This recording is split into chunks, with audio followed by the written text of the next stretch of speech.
Bueno, buenas tardes. Antes que nada pido disculpas porque, bueno, no sé qué me pasó, no puedo compartir pantalla yo, así que eso va a ser un problema porque había algunas cosas que iban apareciendo, pero bueno, lo van a hacer ustedes del espacio de epilepsia. Bueno, quería agradecer antes que nada a Epifes por invitarme a participar y bueno, a la doctora Lorena Fazulo, que es a través de ella que me invitaron, y también, bueno, a su presidenta, Ivana. Sí, la segunda diapo.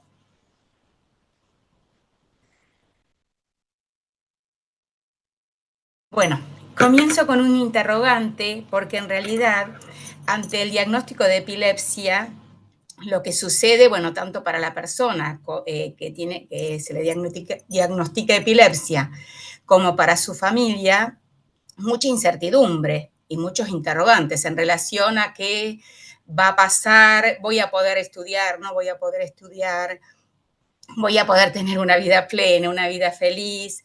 Y bueno, en relación a los padres, lo que sucede también con los padres es, bueno, mi hijo va a poder ir a escuela común, no va a poder ir a escuela común, va a ser aceptado, va a ser rechazado. Y también en relación a qué cosas, si va a poder tener una relación de pareja, va a poder casarse, va a poder tener hijos. Y todo esto además surge teñido por lo que tiene que ver con todos los aspectos negativos por desconocimiento que se tejen en torno a la epilepsia, ¿no? La siguiente. Bueno, ahí como hay animación, lo que yo voy a pedir es que siga pasando. Ahí está. Bueno, o sea, me desorganizó un poco la charla, ¿no? Así que, bueno, pido disculpas porque el hecho de no poder ir pasando yo las diapositivas. Entonces, si la epilepsia genera impacto, lo que nos tenemos que preguntar es si son impactos de la epilepsia o como consecuencia directa de la epilepsia o son consecuencias de las significaciones que la palabra epilepsia acarrea. Y tenemos que tener en cuenta si produce o no efectos subjetivos, emocionales o sociales, que en realidad, generalmente, estos efectos no son debido a la epilepsia en sí, sino a la significación que se le da a la epilepsia, ¿no? Tanto a la significación que le da la persona con epilepsia como a los otros significativos. Es propio o es sabido que cuando se recibe un diagnóstico de una enfermedad crónica como es la epilepsia, se produce muchas veces un shock, es como que se necesita un tiempo para aceptar esta dificultad que se presenta, o sea, muchas veces es traumático tanto para la persona como para la familia. Entonces es muy importante que esto se trabaje y que la persona realmente pueda aceptar. Y bueno, me pareció muy excelente la charla de Paula, creo que es la chica que dio la charla anterior, o sea, todo el trabajo que ella hizo en relación a la epilepsia y cómo fue aceptando, ¿no? Y esto que ella planteaba, primero aceptar uno que tiene epilepsia y después para que los otros puedan ir aceptando, ¿no? Esto me parece muy importante tener en cuenta a los padres también, que cuando tienen un niño con epilepsia, muchas veces los padres, ya sea temor, por miedo a que le pase algo, muchas veces restringen las actividades del niño, limitando las experiencias con pares, y esto hace que el niño se vaya retrayendo, tenga menos habilidades sociales, también por vergüenza o por temor a que le dé una crisis en público. También es muy importante tener en cuenta a los docentes. Muchas veces los docentes no están formados, no están capacitados para atender alumnos con epilepsia. De esto voy a hablar después, de la formación de docentes. Yo lo que También puedo es hacer importante ver, es ir ver, a una habitación ¿se está en escuchando bien? ¿Se escuchan ruidos? Eh, Es importante tener en cuenta los profesionales de la salud, de dar un mensaje claro, informar bien tanto a la persona con epilepsia como a la familia. Y también, bueno, es importante el conocimiento o sea, que la persona no oculte la enfermedad, que esto también Paula lo mencionaba en la charla anterior, esto del ocultamiento, que muchas veces es por vergüenza. ¿Por qué tener vergüenza de tener una enfermedad que es una enfermedad como cualquier otra? O sea, uno no tiene vergüenza de tomar una medicación ante una diabetes. ¿Por qué va a tener vergüenza de tomar una medicación antiepiléptica, por ejemplo, no? Y es importante tener en cuenta esto que quiero destacar, ¿no? Cómo el sabor de la epilepsia va a ser predictivo de los Porque me aspectos resulta más psicológicos de cómodo la estar persona. aislada. La significación que circule en los padres, en los docentes, en los profesionales y en los amigos sobre la epilepsia va a marcar la estructuración subjetiva del niño, que es el niño, lo subjetivo se va construyendo. Entonces, esto es muy importante el abordaje, ¿no? Ante el diagnóstico de epilepsia, cómo se hace un abordaje integral para que no sea la epilepsia una causante de un trastorno emocional o dificultades relacionales, que en realidad no debería por qué serlo, ¿no? Y en relación a los adultos, también el miedo, la incertidumbre puede causar ansiedad, retraimiento, depresión. Si pasa la otra diapositiva.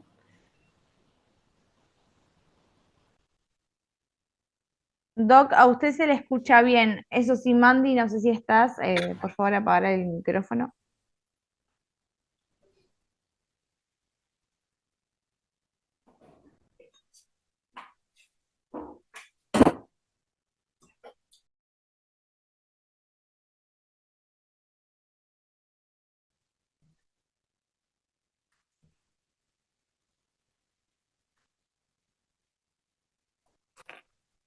Bueno, ahí sí puede seguir, bueno, pasando la diapositiva porque tiene varias apariciones.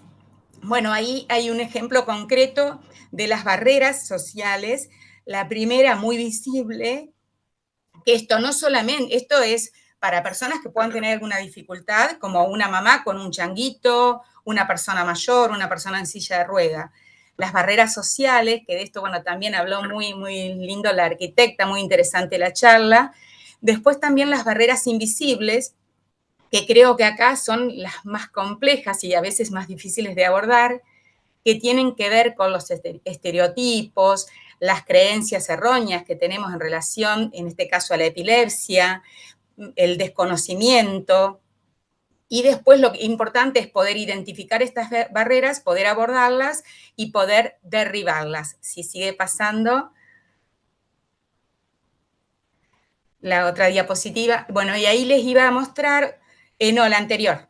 Lo importante, ¿no?, que son los programas, perdón, la otra, la siguiente, esa. Los programas educativos, ¿no? Ahí les quería mostrar, puse unas imágenes hicimos nosotros en Entre Ríos, la provincia de Entre Ríos, un programa educativo para docentes que tuvimos, bueno, el acompañamiento del Ministerio de Educación de la provincia de Entre Ríos. Se hicieron en tres ciudades importantes de la provincia, donde tuvimos en total una asistencia aproximadamente de 5.000 personas. Se hizo en Paraná, en Concordia y en Gualeguaychú. La verdad que fue una capacitación excelente, porque bueno, lo que me parece que también es importante y en torno a la epilepsia, todas estas dificultades que tienen las personas con epilepsia, la mayoría son debidas al desconocimiento en relación a la epilepsia. Entonces me parece que es muy importante trabajar en el sistema educativo en todos los niveles, desde nivel inicial, primario, secundario, terciario, universitario, y también que los docentes sean efecto multiplicador a nivel comunitario, ¿no? Por eso también lo felicito a EPIFES por toda esta tarea que está haciendo, me parece, la verdad, fundamental, porque creo que es acá donde se tiene que seguir abordando, ¿no? Y bueno, y también esto de que la sociedad realmente es discapacitante.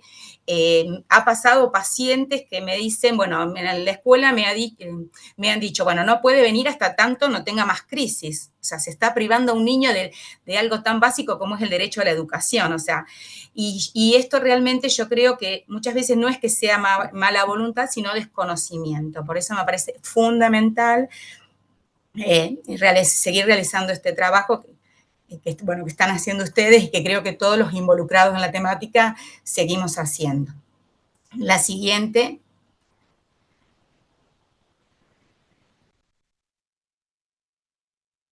También ahí sí pasa hasta que se complete. Bueno, en realidad voy a hablar un poquito de lo que es los aspectos neuropsicológicos. Primero, antes que nada, bueno, quiero decir lo que es la neuropsicología, que estudia la relación entre el cerebro, que consideramos lo que tiene que ver con la parte anatómica y fisiológica, el funcionamiento cerebral, y la relación con los comportamientos humanos. Tenemos comportamientos que son visibles, observables, como las imágenes que puse ahí, y también tenemos aquellos comportamientos que tienen que ver con nociones más abstractas, como son la atención, la memoria, el pensamiento, el lenguaje, y también aquellos que son más subjetivos, como por ejemplo las emociones. Lo que estudiamos en neuropsicología es ver cómo procesa la información el cerebro y ver la relación que existe entre esos modos de procesamiento cerebral y las conductas. Cuando vamos a hacer una evaluación neuropsicológica, lo que tenemos que tener en cuenta, bueno, ¿qué vamos a evaluar?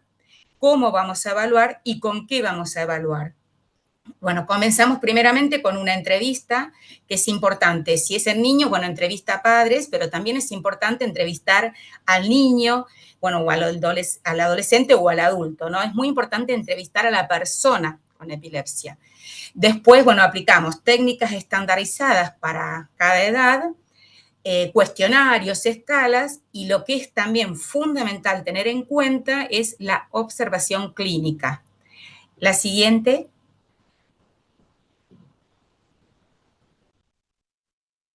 Ahí están las distintas habilidades que uno va a evaluar en una evaluación neuropsicológica completa. Sobre todo en niños uno tiene que realizar una evaluación completa. Esto lo voy a pasar rapidito, lo voy a leer rapidito. Las habilidades intelectuales, la percepción, la motricidad, la atención, las funciones ejecutivas, el lenguaje, la memoria, la conducta también y las habilidades académicas. Es muy importante tener en cuenta el entorno, si puede volver a pasar. Sí. Y ahí tenemos el entorno y también tener en cuenta lo que son los factores personales, que serían estas funciones que uno va a evaluar, las condiciones físicas, la genética de la persona, y también los factores familiares, los factores escolares y los factores sociales. La siguiente.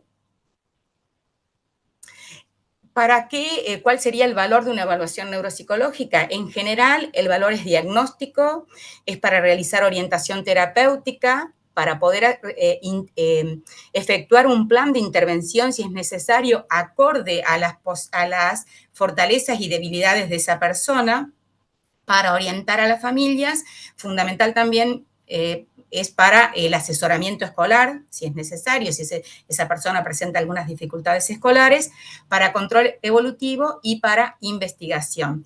La siguiente. La evaluación neuropsicológica, el valor de la evaluación neuropsicológica en epilepsia. Bueno, quería antes que nada destacar que no todas las personas con epilepsia necesitan una evaluación neuropsicológica. O sea, solo aquellas personas cuando tienen presencia de comorbilidades, como algún trastorno del neurodesarrollo, depresión, ansiedad o algún otros trastornos, cuando se presentan dificultades en los aprendizajes, dificultades escolares, también para ayudar en el diagnóstico, por ejemplo, en una epilepsia, el síndrome de Lennox-Gastaut, que es una epilepsia compleja, que después lo voy a mencionar un poquito las dificultades que sí se puede presentar, y también si sigue pasando, dos clics más, para cirugía de epilepsia es muy importante para llevar un control previo a la cirugía y posterior a la cirugía de epilepsia, para ver si hubo o no interferencia de la cirugía en los aspectos neurocognitivos, y también para el control evolutivo de la persona con epilepsia. La siguiente. Lo que se tiene que tener en cuenta es cuáles serían los factores relacionados con la epilepsia. El tipo de crisis, el tipo de síndrome epiléptico. Esto es muy importante porque, bueno, hay muchos síndromes epilépticos, entonces es muy importante determinar bien el tipo de epilepsia, el síndrome epiléptico, porque en función a eso también va a ser la manera de intervenir, si es necesario intervenir, cuál es la causa, los fármacos antiepilépticos y las comorbilidades. La siguiente. En cuanto a lo que tenemos que tener en cuenta, porque muchas veces niños con epilepsia suelen presentar alguna dificultad escolar, pero no es debido, esas dificultades no son debidas a la epilepsia, sino que están relacionadas con alguna comorbilidad que presenta el sujeto, como pueden ser trastornos del neurodesarrollo, como el déficit de atención e hiperactividad, como algún trastorno del desarrollo intelectual que sea una comorbilidad, porque bueno, lo dijo muy bien Paula en la charla anterior, que la epilepsia no causa discapacidad intelectual. Esto es muy importante destacar. Bueno, el trastorno... Disculpe, excepto, Doc, que le sí. interrumpa, le aviso que quedan 5 minutos. Voy a pasar un poquito más rápido porque como nos demoramos, Bueno, ahí No se haga pasamos problema. entonces los trastornos del neurodesarrollo, pasamos a la otra diapositiva.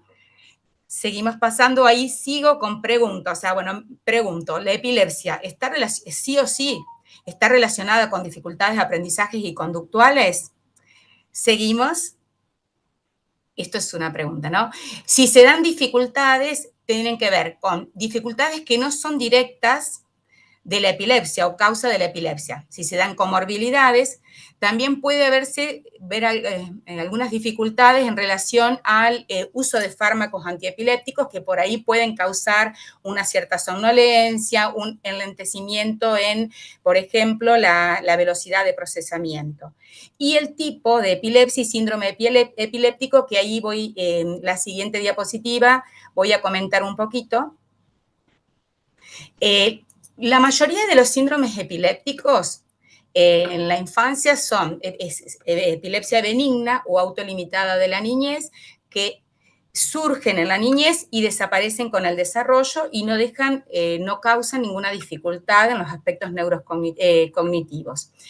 Después tenemos las epilepsias focales lesionales o no lesionales. Un ejemplo, por ejemplo, sería la mesial temporal, secundaria esclerosis mesial, que sí puede tener en algunos momentos algunas dificultades en algunas funciones, como puede ser la atención, algunas funciones ejecutivas.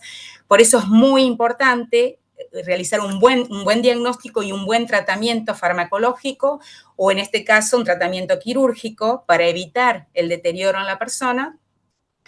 Después las epilepsias idiopáticas generalizadas de la niñez, que serían idiopáticas, mioclónica juvenil, que serían trastornos, ahí sí, hay algunos trastornos conductuales específicos, porque el origen de la epilepsia, que es poligénico, suele causar algunas dificultades conductuales. La generalizada idiopática con ausencia de la niñez, que lo que suele suceder, que el niño tiene en horario escolar varias ausencias, entonces por ahí, ante una explicación del docente, es como que el chico se va perdiendo algunos momentos en los momentos de tener ausencia, que muchas veces pasan desapercibidas. Entonces, como que por ahí el chico no escucha el total de la explicación y se pierde de algunos aspectos por estos periodos de ausencia, ¿no? Y después sí, acá las encefalopatías epilépticas, que son epilepsias más complejas, que sí pueden causar dificultades cognitivas y conductuales. La siguiente diapositiva, si sigue pasando, bueno, ahí voy a explicar, cuando hablamos de epilepsia tenemos que tener en cuenta si sigue pasando la diapo, así ya queda completa, dos mecanismos, ¿no? Lo que es la lesión y el foco epileptogénico, que depende dónde esté localizado, también hay que tener en cuenta las redes y el funcionamiento cerebral, y lo que sí me voy a referir un poquito a la punta onda continua, que es que la persona, lo que sucede es que tiene dificultades en la potenciación a largo plazo. ¿Por qué? Porque es un cerebro que está en descargas durante el sueño. Si pasa un poquito, ¿qué pasa? Durante lo que el niño aprende durante el día o registra durante el día se consolida durante la noche. O sea, cuando hablamos de potenciación a largo plazo, hablamos de consolidación de aprendizajes y memoria que se realiza durante el sueño. En este caso, los niños que tienen una epilepsia de punta onda continua tienen dificultades para consolidar aprendizajes y memoria. Y esto, bueno, menciona acá rapidito el síndrome de Penélope, que Penélope, esperando a su marido, tejía de noche y tejía de día y destejía de noche. En este caso pasaría algo así, ¿no? El chico trabaja los aprendizajes durante el día, pero no hay una consolidación por esta dificultad. Por eso es muy importante el abordaje terapéutico y el tratamiento para evitar deterioros. La siguiente. Bueno, el niño con epilepsia en la escuela, esto lo voy a pasar rapidito, ya debo estar muy atrasada con el horario, que suele sufrir rechazo, muchas veces ese rechazo es implícito o explícito, muchas veces se suele sentir diferente, se aísla, siente vergüenza, oculta la enfermedad, y el síntoma más común es el miedo a que sobrevenga una crisis epiléptica en el ámbito escolar o en público. Pero quiero dejar como mensaje importante esto, que los síndromes más frecuentes se dan en edad escolar y la mayoría son entidades benignas y autolimitadas. Desaparecen con el desarrollo y sin impacto en los aspectos neuropsicológicos. Y la mayoría de los niños con epilepsia recibe educación en escuelas comunes y solo una minoría necesita apoyo de la modalidad especial. La siguiente.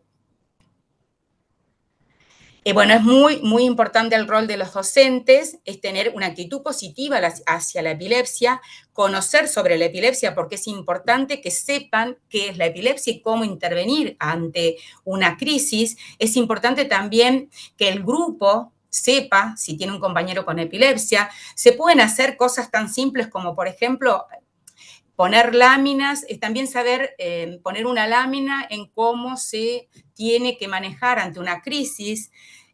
O sea, me parece que esto es fundamental, trabajar el rol de los docentes y de la comunidad toda, ¿no? Esto de saber cómo actuar ante una crisis, saber que hay que estar tranquilos, que se tiene que poner a la persona de costado, que no hay que ponerle nada en la boca, esto de saber que es necesario correr los elementos de al lado, los objetos de al lado por si que se pueda golpear o lastimar, pero es muy importante esto. Entonces me parece que en acciones cotidianas muy simples se puede informar ya sea al grupo escolar y a toda la comunidad educativa, ¿no? Saber identificar los indicadores de crisis y los factores precipitantes de crisis. La siguiente. Bueno, Doc, le comento que ya llegamos a los 20 minutos, entonces le queríamos pasar a las preguntas que habían realizado, pero antes, bueno, le quería agradecer por la charla muy interesante con su potencia y bueno, queremos compartir las preguntas que fueron dejando por ahí. Puede ser un minutito más, puede ser y pasamos uno o dos rapidito para que vean.